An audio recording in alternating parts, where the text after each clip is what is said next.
yang dapatkan ilmunya ya ketika Rasulullah mau ada sahabat meninggal, yang beliau tanya tuh apakah ini punya hutang atau tidak, bukan apakah dia sholat atau tidak, punya hutang atau tidak.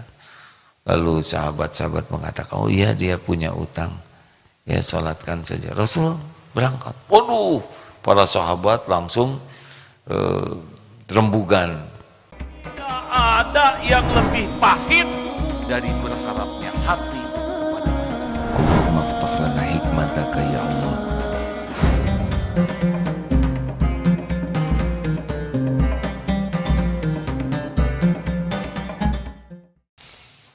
Dan kikir, kikir itu ciri pecinta dunia ya.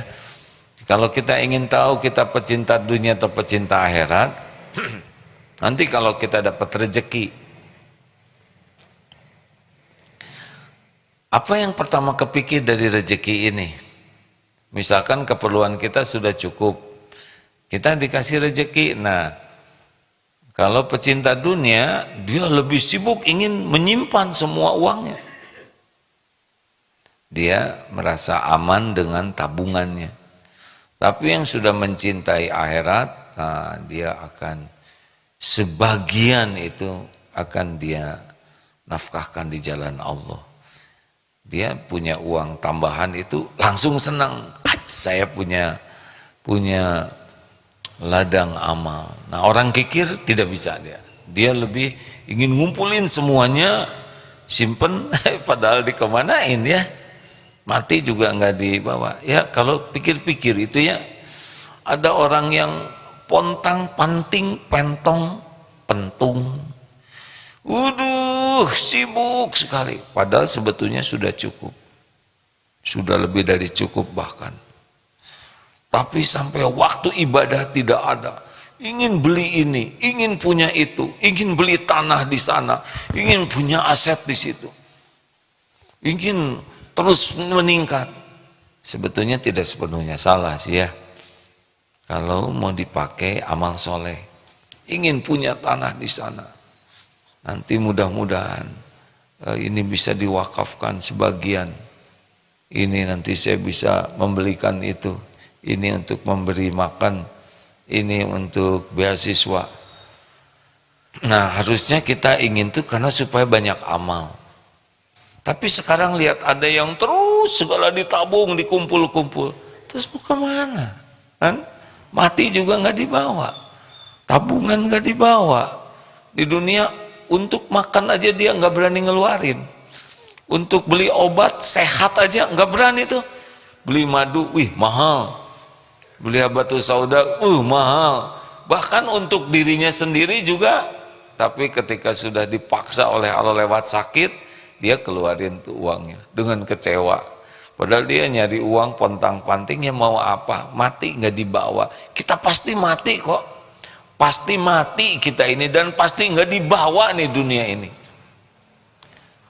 Nah, jangan sampai kita jadi bakhil. Kikir, ayo ringan sajalah. Jangan sampai dunia ini, harta ini menjadi pertengkaran keluarga, menjadi bertengkar suami istri. Ya, kalau bukan yang esensial ya, yang berkaitan dengan halal haram yang penting sekali untuk diambil keputusan, ringankan urusan dunia ini ya. Baru lihat video itu tentang di Arab yang rebutan traktir ya, yang viral mungkin ya, sampai bagaimana saking ingin mentraktir, membayarkan, karena memang memberi makan orang lain tuh Masya Allah pahalanya. Nah, tapi yang bakhil walaupun dia punya uang, dia pura-pura dompet saya di mana ya ada, padahal dia tahu dompetnya ada, pelan ngeluarin tuh dengan berharap dibayarkan oleh orang lain, padahal rezeki kita yaitu ngebayarin itu tidak akan berkurang. Orang-orang yang bakhil itu ciri-ciri kurang iman ya, karena sebetulnya dengan dinafkahkan itulah kita lebih terjamin dosa kita diampuni, bala ditolak, kemudian rezeki kita akan ditambah oleh Allah, tidak ada berkurang itu. Selama ini aja kita pelit, Allah memberi, ya kan? Hanya satu yang gak dikasih, lapangnya hati. Kalau the peliters ya,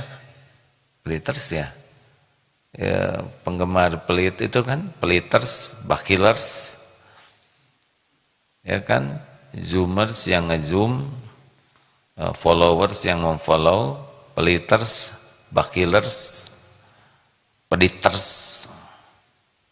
buntut kasires. Orang yang pelit-pelit itu seperti pakai baju besi. Menurut Rasulullah itu makin lama makin sempit, nyesek. Jadi orang-orang yang pelit itu hidupnya nyesek aja terus, takut berkurang, ya. Pernah seseorang cerita yang sedih ini ya, cerita tentang ibunya. Ibunya ini punya rumahnya di Golden Triangle. Wah, di Jakarta itu ada segitiga emas. Punya rumah, punya kos-kosan, rumah besar. Tapi ini cerita anaknya ya, yang bukan menceritakan hal yang negatif, tapi karena sedih lihat keadaan ibunya. Suaminya juga sampai pisah karena ini udah kaya duluan, tapi pelit luar biasa. Sampai ke suaminya tuh curiga, kamu pasti mengharapkan harta saya ya.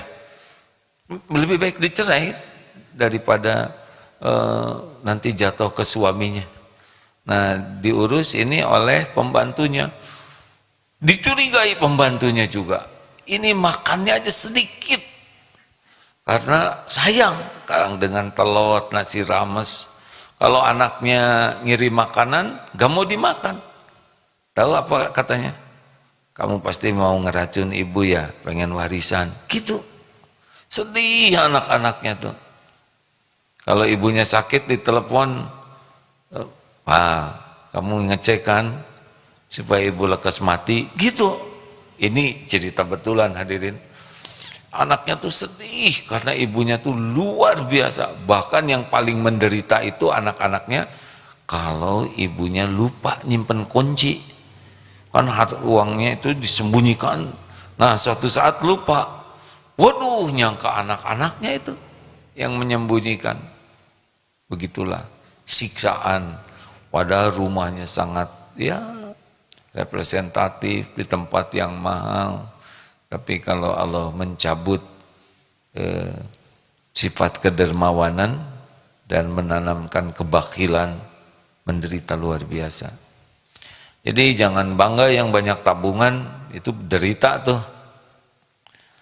Kalau tidak memiliki sifat dermawan. Dan ini doanya.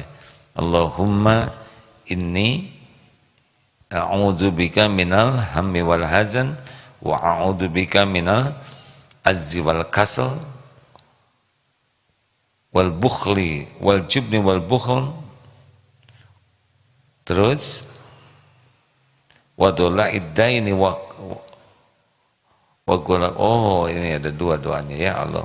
Wa kohri rijal, gola batir rijal. Ada dua, ada beberapa memang yang sejenis ini ya. Wadola'id daini wa gharabatir rijal, dari lilitan hutang dan penindasan orang, kekerasan orang ke kita. Kita harus berlindung ke Allah nih dari bab utang piutang. Sebisa mungkin ya jangan berhutang, tapi memang ada kalanya kita diuji dengan kepepet sehingga harus berhutang. Hutang itu macam-macam. Ada yang hutang karena luar biasa kepepetnya. Ada yang tidak begitu kepepet, tapi tidak mau ngeluarin, lebih baik ngutang aja. Ada yang utang konsumtif. Sebetulnya nggak perlu-perlu amat ngutang, tapi demi gaya ngutang. Yang dapatkan ilmunya ya ketika Rasulullah mau, ada sahabat meninggal, yang beliau tanya tuh, apakah ini punya hutang atau tidak? Bukan apakah dia sholat atau tidak, punya hutang atau tidak. Lalu sahabat-sahabat mengatakan, oh iya dia punya utang, ya sholatkan saja. Rasul berangkat, waduh, para sahabat langsung rembugan, kemudian patungan dibayarkan hutang dan disampaikan, ya Rasul, ini sudah dilunasi. Sebetulnya Rasul mudah saja ngebayarin ya, tinggal perintahkan, tapi keluarnya keterangan ini supaya jadi pelajaran bagi kita. Rasulullah itu tidak mau menyolatkan yang berhutang dan belum dilunasin. Nah, sisi lainnya adalah kalau orangnya tidak mampu bayar, ayo kita patungan bayarkan hutang tersebut. Harimau mati meninggalkan gading, gajah mati meninggalkan jejak ya. Ini ngarang hadirin. Jangan sampai kita mati meninggalkan belang.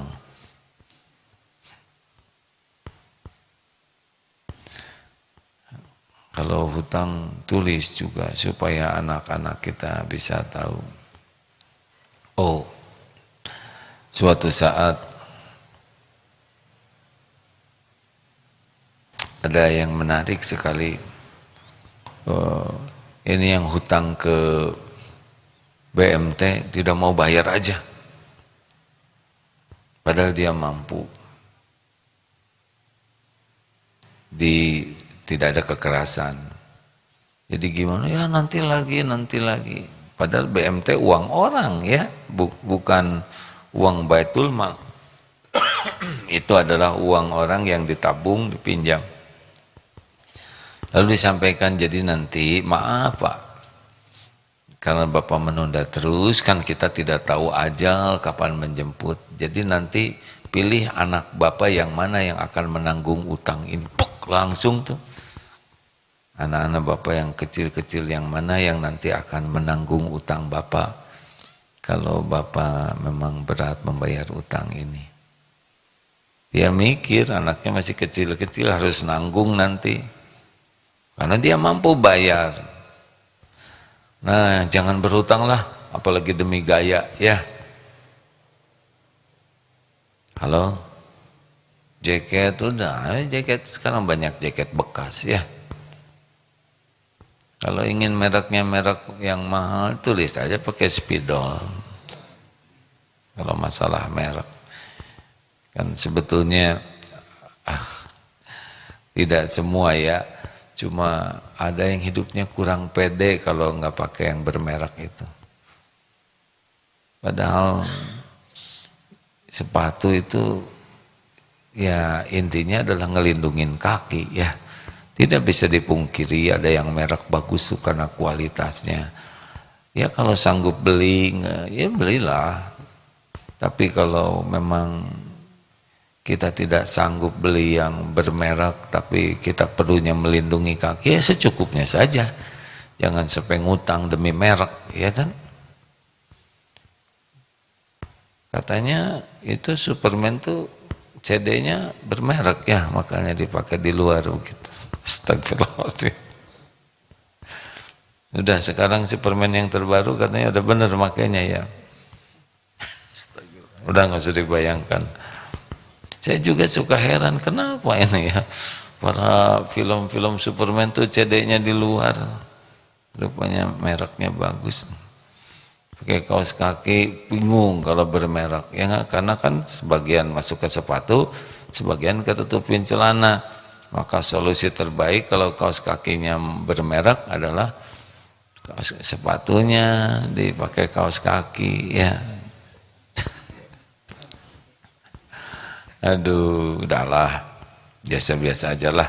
Tapi kalau mau beli sok ya, jangan karena omongan saya jadi susah. Beli aja kalau memang punya dan siap nanggung hisab di akhirat nanti. Tapi kalau enggak ya nggak usah berhutang. Dan yang terakhir adalah dari kejahatan orang-orang.